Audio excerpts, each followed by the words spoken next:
You know, inside your body, right this very second, there's this constant, invisible dance going on. We're talking trillions of molecules shuffling across membranes, and it's what's keeping you alive. It's one of the most fundamental processes in all of biology, and we're about to break down exactly how it all works. So, let's kick things off with a puzzle. If you're dehydrated, why don't hospitals just hook you up to an IV of pure, clean water? Why is it always saline? Basically, salt water. Well, the answer is hiding in the secret rules that govern every single cell in your body. So hang on to that question, because we're going to solve it together.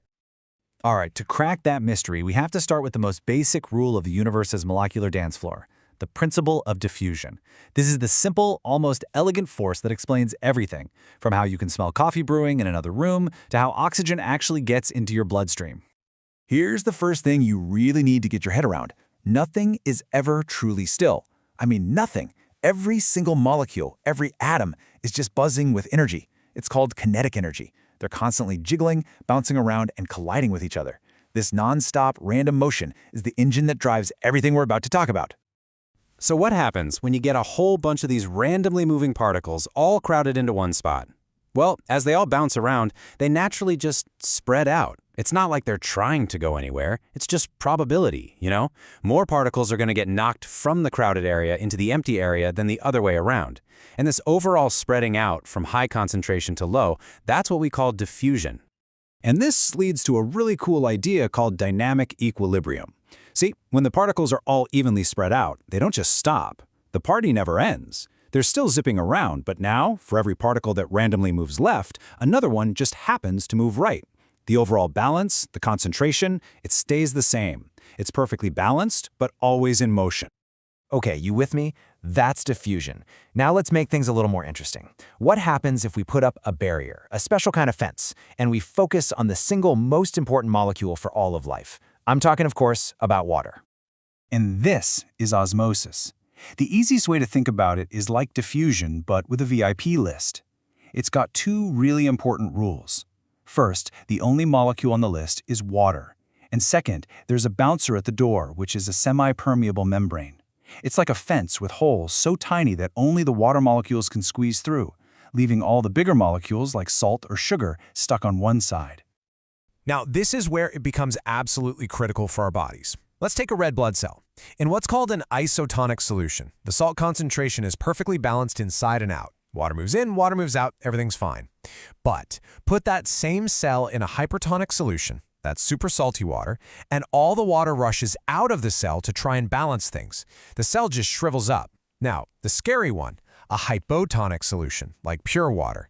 The exact opposite happens. Water floods into the cell so fast that it swells up and can actually burst. For decades, biologists pretty much thought that was the whole story.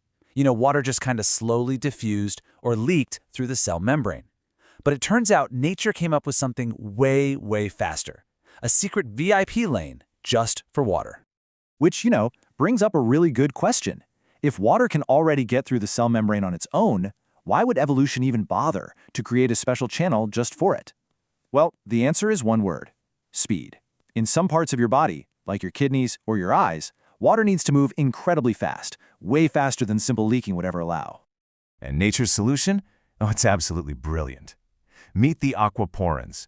These are these incredible little proteins that sit in the cell membrane and act like perfectly designed, high-speed water channels. They let water molecules flow through, single file, at just a mind-boggling rate. And the way these things are built, it's a masterpiece of efficiency. They're formed by 4 identical parts that bundle together. But here's the really clever part. It's not just one big channel. Each one of those 4 parts acts as its own separate water pipe. So it's like getting 4 pipes for the price of one, a perfectly optimized design to just maximize water flow in a tiny, tiny space. And listen to this. When a cell needs to move a lot of water, it does not mess around. In places like your kidneys, the cell membrane can be studded with up to 10,000 of these aquaporins in a space smaller than a speck of dust. That just supercharges the membrane, turning it into a veritable superhighway for water. Okay, so we've covered the physics, we've covered the biology. Now let's see where these tiny little plumbers are actually at work in your body, right now. And boom, here it is, the solution to our mystery. An IV drip uses saline because it is isotonic to your blood cells. It creates that perfect, happy balance where water doesn't rush in or out, keeping all your cells safe and stable. Pumping someone full of pure, hypotonic water would be a medical disaster. It would cause their red blood cells to swell up and literally explode. So that simple bag of salt water, it's a direct application of the life-saving principles of osmosis. But get this, these aquaporins do so much more than just move water. They're absolutely critical for your kidneys to work right. They help keep your skin hydrated. They even help let glycerol out of your fat cells when you're burning fat for energy. I mean, they're involved in everything from brain function and making tears to how wounds heal. It's incredible. And this is what's so powerful about science, right? Once we figure out these fundamental rules of nature, we can actually start to harness them to solve huge, life-threatening problems. And honestly, there is no better example of this than kidney dialysis. This amazing, life-saving technology is, at its very heart, just a brilliant application of diffusion and osmosis on a massive scale. It's so elegant when you break it down. Your blood flows on one side of a semipermeable membrane, and a clean fluid is on the other. All the waste products in your blood are at a high concentration, so they naturally diffuse over into the clean fluid. And then, by carefully controlling the stuff in that fluid, doctors use osmosis to pull exactly the right amount of excess water out of the blood. It's literally a man-made kidney running on the basic laws of physics.